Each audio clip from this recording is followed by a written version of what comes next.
के होते हैं। पहले जो होते हैं वो होते हैं अक्रिस्टलीय ठोस, ठीक है। दूसरे होते हैं क्रिस्टलीय ठोस। अक्रिस्टलीय ठोस को हम इंग्लिश में कहते हैं अमorphous, AMorphous, और ठोस को कहते हैं सॉलिड। और क्रिस्टलीय को कहते हैं इंग्लिश में क्रिस्टैलिन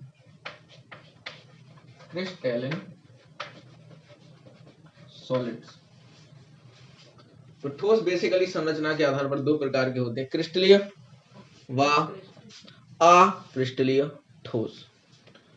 तो सबसे पहले अगर हम अक्रिस्टलीय ठोस की बात करें, अक्रिस्टलीय ठोस तो वे ठोस जिनके अवयवी कण एक निश्चित क्रम में व्यवस्थित नहीं होते, जिनके अवयवी कण एक निश्चित क्रम में व्यवस्थित नहीं होते, उनको हम अक्रिस्टलीय ठोस कहते हैं। जैसे कि रबड़ को जब हम चाकू से काटेंगे तो वो अनियमित रूप से कटती है, अनियमित रूप से। तो रबड़ एक अक्रिस्टलीय ठोस का बहुत अच्छा उदाहरण है। रबड़, प्लास्टिक, साधारण कांच, ये सभी अक्रिस्टलीय ठोस के भीतर आते हैं। दूसरे होते हैं क्रिस्टलीय ठोस, वे ठोस जिनमें उनके अवयवी कण एक निश्चित क्रम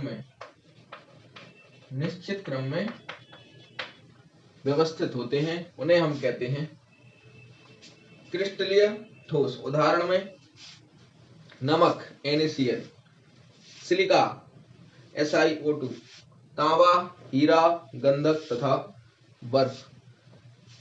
तो वे ठोस जो निश्चित क्रम में व्यवस्थित नहीं होते उन्हें अक्रिस्टलीय ठोस कहते हैं। और जिनके अवयवी कण मतलब अणु या परमाणु या आयन, अवयवी कण में तीन चीजें आती हैं, अणु, परमाणु या आयन। तो जिनके ये अवयवी कण अगर निश्चित क्रम में हैं तो क्रिस्टलीय, अनिश्चित क्रम में है तो अक्रिस्टलीय ठोस कहलाते हैं। अगर हम अक्रिस्टलीय ठोसों की प्रॉपर्टी की बात करें तो अक्रिस्टलीय ठोसों का गलनांक निश्चित नहीं होता और चाकू से काटने पर ये अनियमित रूप से टूट जाते हैं। अवयवी कणों के अनिश्चित क्रम के कारण ये विद्युत रोधी होते हैं। अक्रिस्टलीय ठोस विद्युत रोधी होते हैं। विद्युत रोधी मतलब विद्युत के कुचालक। और गलनांक भी कैसा होता है? अनिश्चित, अनिश्चित। और चाकू से काटने पर अक्रिस्टलीय ठोस अनियमित रूप से टूट जाते हैं। और जो अक्रिस्टलीय ठोस के कण होते हैं, कण, वो लघु परिसर व्यवस्था से जुड़े होते हैं, लघु परिसर व्यवस्था से जुड़े होते हैं। वहीं अगर हम क्रिस्टलीय ठोसों के गुण की बात करें तो क्रिस्टलीय ठोसों का गलनांक निश्चित होता है। क्रिस्टलीय ठोस दृढ़ होते हैं और ये पात्र का आकार ग्रहण नहीं करते। वहीं क्रिस्टलीय ठोसों में अणु परस्पर अत्यंत समीप होते हैं और वे अपने निश्चित स्थान पर कंपन करते रहते हैं और गर्म करने पर वे अधिक कंपन करते हैं। और जहां तक हम कणों की व्यवस्था की बात करें तो जो हमारे क्रिस्टलीय ठोस हैं उनके जो अणु हैं वो दीर्घ परिसर व्यवस्था में जुड़े होते हैं। दीर्घ परिसर को इंग्लिश में कहते हैं लॉन्ग रेंज अरेंजमेंट या लॉन्ग रेंज ऑर्डर। तो ये क्रिस्टलीय और अक्रिस्टलीय ठोसों के बारे में बेसिक जानकारी है। और वहीं हम यदि ठोसों में जो उनके अणु हैं, अवयवी कण हैं, उनके मध्य बल के आधार पर ठोसों का वर्गीकरण करें तो बल के आधार पर ठोस, बलों के, उनके कणों के मध्य बलों के आधार पर ठोस हमारे 4 प्रकार के होते हैं। कितने प्रकार के होते हैं? 4 प्रकार। तो सबसे पहला ठोस है आयनी ठोस। दूसरे होते हैं सहसंयोजी ठोस। तीसरे होते हैं हमारे धात्विक ठोस। और चौथे होते हैं हमारे आणविक ठोस। अगर हम आयनी ठोस को इंग्लिश में देखें तो इसको कहते हैं आयनिक सॉलिड। सहसंयोजी को कोवलेंट, COVALENT, कोवलेंट सॉलिड। धात्विक को मेटेलिक सॉलिड, वहीं हम आणविक ठोस की बात करें तो आणविक ठोस को इंग्लिश में कहा जाता है मॉलिक्यूलर सॉलिड। तो ठोसों के अवयवी कणों के मध्य आकर्षण बल को देखते हुए ठोस मुख्यतः 4 प्रकार के होते हैं। अगर हम आयनीय ठोस की बात करें तो वे ठोस जिनके कण आयन के रूप में उपस्थित होते हैं, या ऐसे कहें कि धनायन तथा ऋणायन का सुव्यवस्थित विन्यास होता है, और जो आयन है वो वैद्युत बलों के कारण परस्पर आकर्षित रहते हैं। तो ऐसे पदार्थ आयनीय ठोस कहलाते हैं। For example NaCl। इसमें जो पदार्थ है वो आयन के रूप में उपस्थित होता है, और आयनों के मध्य जो वैद्युत आकर्षण का बल है वो इनको जोड़ने का कार्य करता है। NaCl, KCl, sodium chloride, potassium chloride, zinc oxide, magnesium sulphate इत्यादि, तो ये सभी आयनीय ठोस के भीतर आते हैं। वहीं अगर हम प्रकृति की बात करें तो आयनीय ठोस अत्यंत कठोर होते हैं, और इनके जो गलनांक है मेल्टिंग पॉइंट वो कैसे होते हैं, उच्च होते हैं, और ये घोल में घुलित अवस्था में देखा जाए तो विद्युत के सुचालक होते हैं, लेकिन ठोस अवस्था में ये विद्युत के कुचालक होते हैं। दूसरा ठोस है हमारा सहसंयोजी ठोस।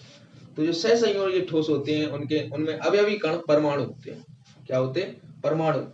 और इनके मध्य सहसंयोजी बंध द्वारा ये परस्पर जुड़े हुए होते हैं, और अत्यधिक कठोर होते हैं। कठोर होने के साथ साथ सहसंयोजी ठोसों का गलनांक भी उच्च होता है। कठोर होते हैं, गलनांक उच्च होता है।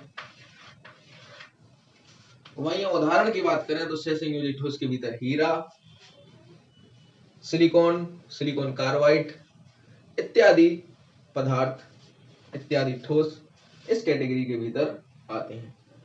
अब तीसरे हैं हमारे धात्विक ठोस। तो वे ठोस जिनमें इनके धात्विक तत्व उदासीन परमाणुओं की संयोजकता इलेक्ट्रॉन, मीन्स परमाणुओं में अंतिम कोश का इलेक्ट्रॉन होता है वो संयोजकता इलेक्ट्रॉन कहलाता है। तो अगर ये अंतिम कोश के इलेक्ट्रॉनों के साथ परस्पर जुड़े हुए होते हैं तो ऐसे ठोस धात्विक ठोस कहलाते हैं।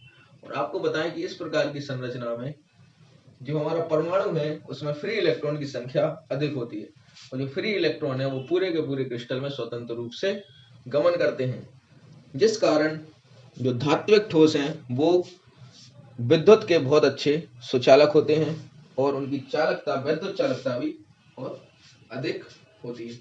वहीं अगर हम इनकी प्रकृति की बात करें तो इनका मेल्टिंग पॉइंट गलनांक भी अधिक होता है, तथा जो इनके मध्य आकर्षण का बल है वो भी अधिक होता है। गलनांक उच्च होता है, प्रकृति में कठोर होते हैं, और इनके मध्य जो बल कार्य करता है वो भी अधिक होता है। वहीं अगर हम अब चौथे आणविक ठोस की बात करें, आणविक ठोस मॉलिक्यूलर सॉलिड। तो मॉलिक्यूलर सॉलिड अगर इनके अवयवी कणों की बात करें तो इनमें अवयवी कण अणु होता है, और वहीं यदि इन कणों के मध्य बल की बात करें तो बहुत ही दुर्बल बल होता है। तो हम कह सकते हैं कि ये कण अत्यंत दुर्बल आकर्षण बलों द्वारा एक दूसरे से जुड़े रहते हैं। जो बल होता है उसको हम कहते हैं वैन डर वाल्स बल, और इन बलों के कारण एक अणु का नाभिक दूसरे अणु के इलेक्ट्रॉन को आकर्षित करता है। मींस दुर्बल वैन डर वाल्स बलों के कारण अगर ये दो अणु हैं तो एक अणु का नाभिक दूसरे अणु के इलेक्ट्रॉन को आकर्षित करता है। इस कारण ये अत्यधिक वाष्पशील होते हैं। प्रकृति से देखा जाए तो अत्यधिक मुलायम होते हैं। उदाहरण के तौर पर देखें तो ड्राई बर्फ, सूखी बर्फ, आयोडीन हो गया हमारा, ठोस अवस्था में अक्रिय गैस जैसे कि आर्गन हो गई, क्रिप्टॉन, जीनोन हो गया, और नेफ्थलीन इत्यादि आणविक ठोस के अंतर्गत आते हैं। और वहीं अगर हम प्रकृति की बात करें तो आणविक ठोसों का जो गलनांक होता है, मेल्टिंग पॉइंट, वो अत्यधिक कम होता है। आणविक ठोस प्रकृति से वाष्पशील होते हैं, नेचर से वाष्पशील होते हैं, अत्यधिक वाष्पशील होते हैं, और बहुत ही ज्यादा मृदु होने के कारण ये आसानी से दबाए जा सकते हैं। मींस संपीड़न करने की कैपेसिटी इनकी अत्यधिक होती है। तो आज के लिए इस क्लास में इतना ही, बाकी आपको अगली क्लास में इस चैप्टर का रिक्त पोर्शन बताया जाएगा।